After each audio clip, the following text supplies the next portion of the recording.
What's going on, everybody? It's Q Jackson, lifestyle editor of The Quintessential Gentleman, and I am here with business owner, CEO, and all that good stuff, Mr. Keon Davis. What's going on, sir? How you doing, bro? I am great, man. That's good. That's good. Thank you for having me in your establishment. We're here at his first location of Smooth and Groove in McDonough.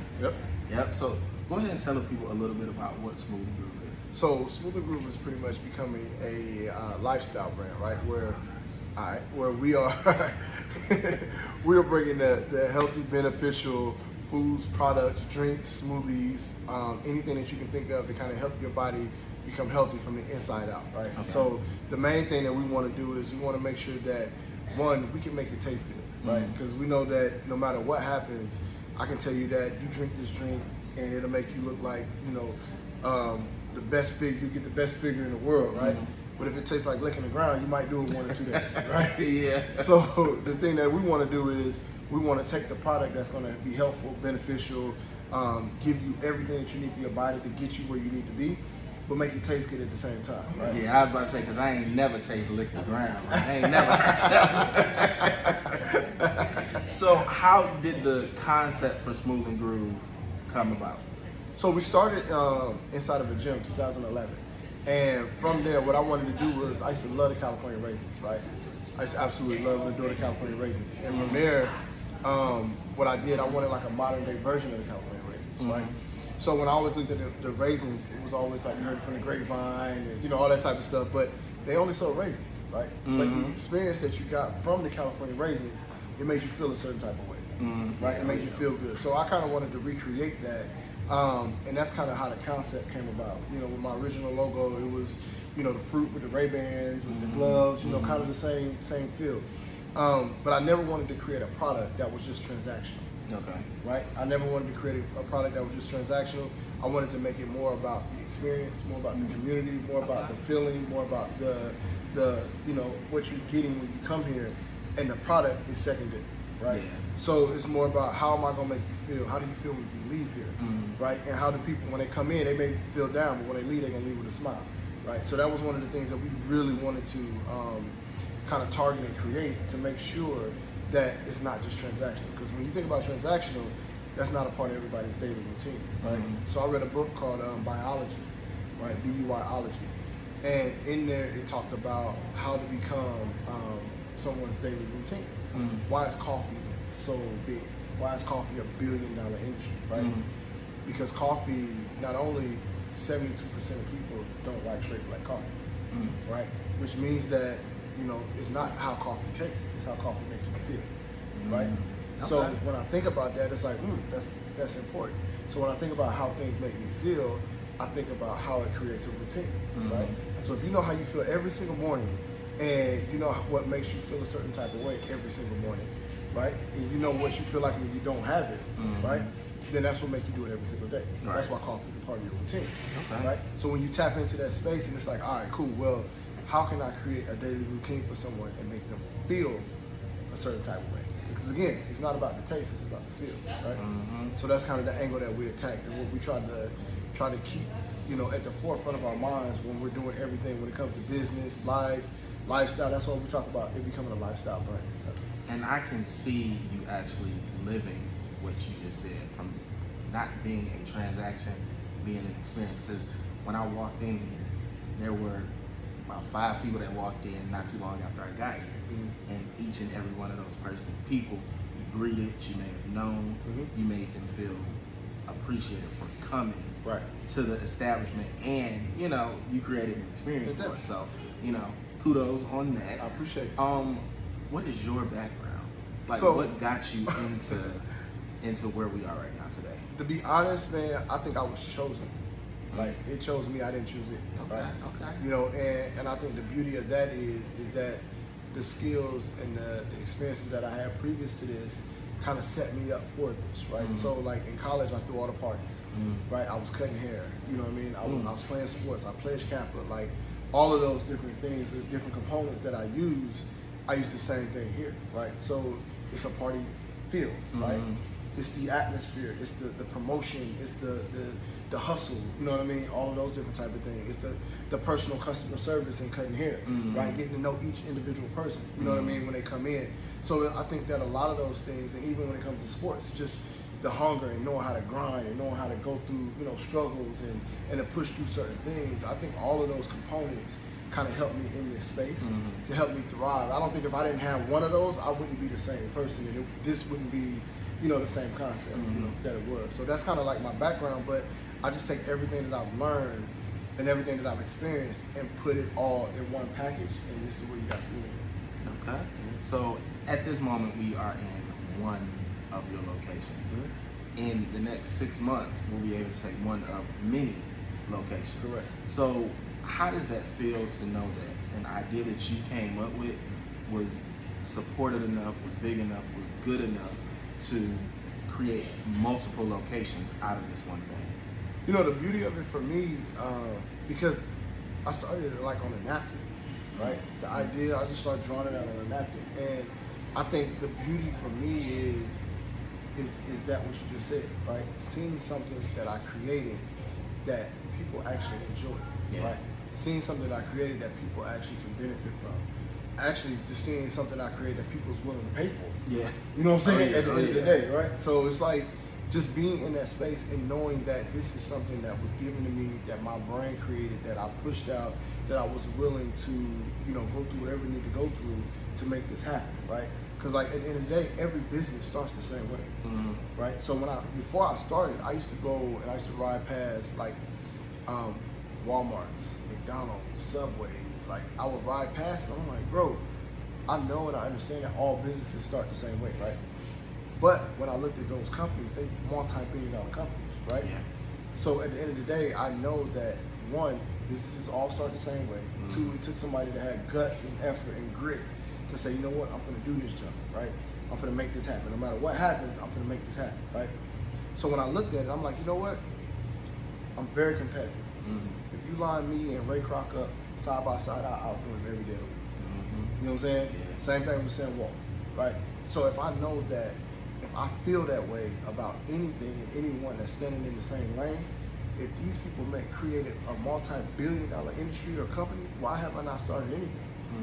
You know what I'm saying? So once I started my company, it's like, look, I gotta hit it until I create it into this.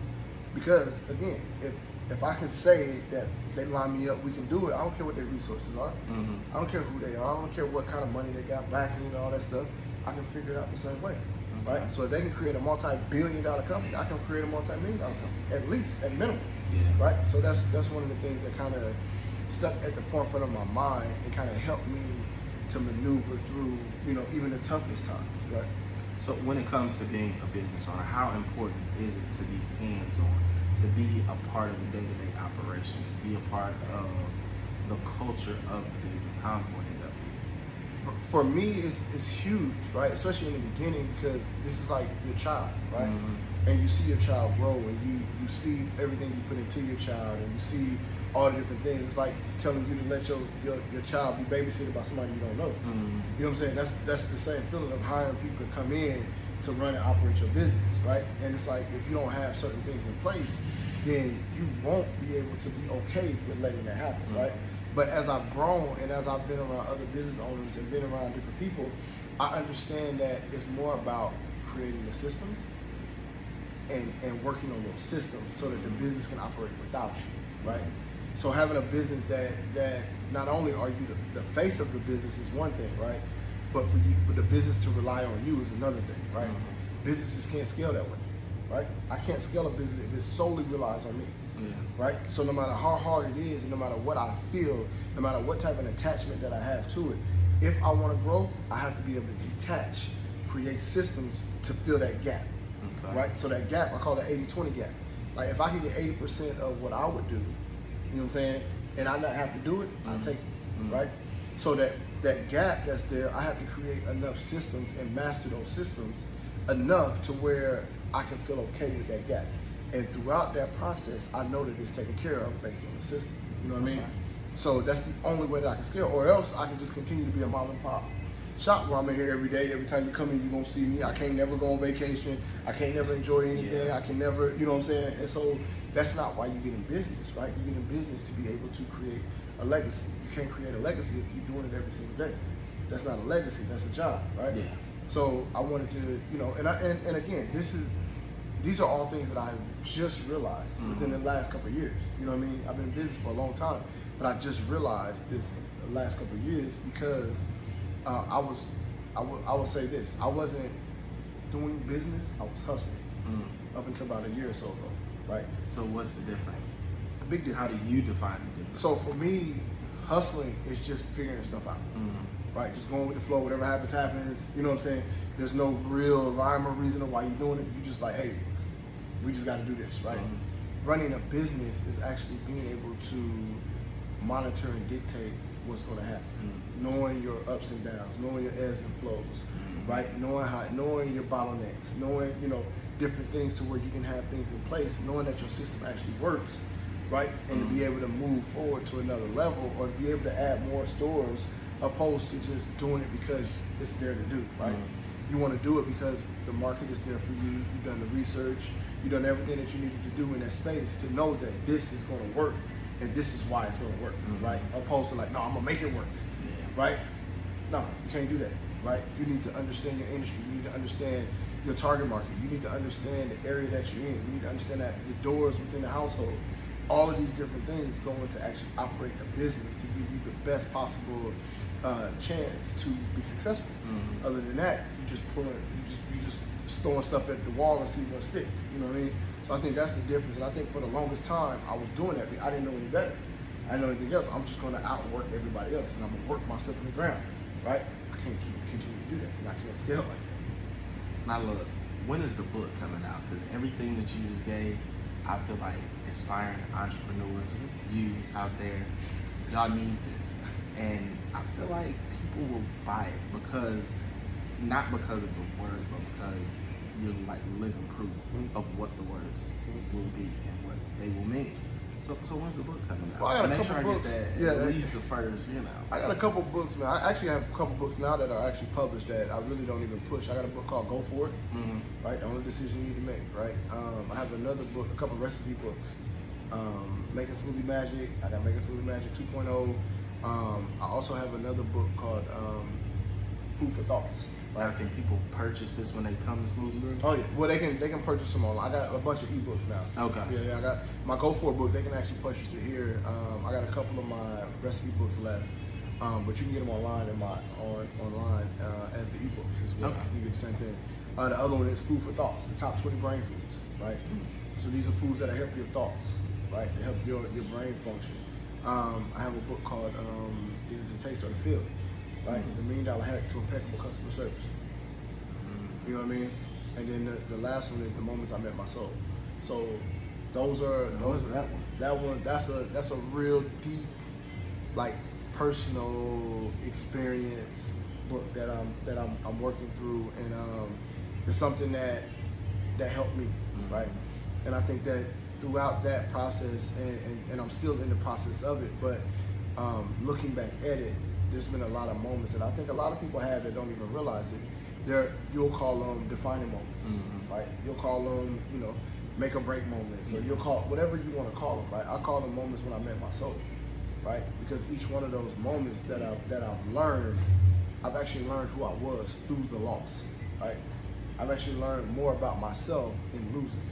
I've actually learned more about myself in the process of not being able to, or not having, or not knowing enough, or you know what I'm saying? And so throughout all of those different moments are moments that I met more of my soul. Wow. Wow, that's deep. I definitely want to check that one out. So what's next for the Smooth and Groove brand? What's next for Keon Davis? So with the Smooth and Groove brand, I think we're gonna continue to just get better. Honestly, we got a couple features that we're doing on like mainstream TV. We got the Good Morning America, Good Day Atlanta, where we're being featured. Also, we're opening up a store in Decatur, and we're looking to add at least 2 to 3 more by the end of the year. And try to just establish a strong footprint when it comes to the smoothie industry, and being in a space where people can see and taste and feel what we actually do. You know what I mean? As far as Keon goes, I think for me, it's more or less of becoming more of a businessman, not just a smoothie guy, right? And so I had to learn that. I was told that, like, hey, look, you're more than a smoothie guy, right? You're an actual businessman. So let's get rid of that title, right? And let people know that you're Keon Davis, right? And this is what you do. You know what I mean? So now learning to take those pointers for myself and do them in different areas to where I can touch other things, I can operate other businesses, I can help other people in other spaces, whether it's consulting, whether it's, you know what I'm saying, developing products, developing concepts, and doing the things, like you said earlier, doing the things that I've already proven that I can do, but just do it in other areas. Because like one of the things that I know about, let's just say like Diddy, for instance, right? When people work, everybody wants to work with Diddy, right? Because they know whatever he touches is gonna turn to gold. But the only reason they know that is because he did one thing right. You see what I'm saying? Yeah. Same thing with Jay-Z. Like, you know Jay for doing music and all these different things, but you know him as a businessman. Yeah. He's gonna do it right. Yeah. Right? So that's why everybody, hey, let's make this deal. You know what I mean? So I think that once you do one thing right and people see that you've created this track record, or they can actually see, they call them receipts. Yeah. Right? You can see the receipts no matter how long it took you to do it. Once you do one thing right, everything you touch from there is gonna turn into gold. Yeah. Because you done put in and implemented a system and a track record, and you understand business so much that no matter what you do, it's just a plug and play now. Right? It's plug and play. You don't have so many ups and downs, so many hurdles, so many losses, so many different understandings and things like that. So now all you're doing is just plugging and playing. Right? So that's the thing that I feel that Keon Davis will continue to do. I love it. So look, tell the people how they can get in touch with you, stay in contact with you, and support the Smoothing Group brand. So you can hit us up on all platforms, right? Smoothing Group is all platforms. It's Smoothing Group, SMOOTH, the letter N, Groove, GROOVE. That's the website, the IG, the LinkedIn, the Twitter, the Pinterest, the anything social, you can find us there. But also you can find me at the Keon Davis on all social platforms as well. All right, well, I appreciate it. Look, we're about to go ahead and end this interview because it's smoothie time. So I appreciate it. Yes, sir. For real. I appreciate it. I wish you so much success, and I'll try to be at the next location. Thank you. The grand opening, and I'm gonna try to definitely come on support. Let's do it. All Let's right. do it. I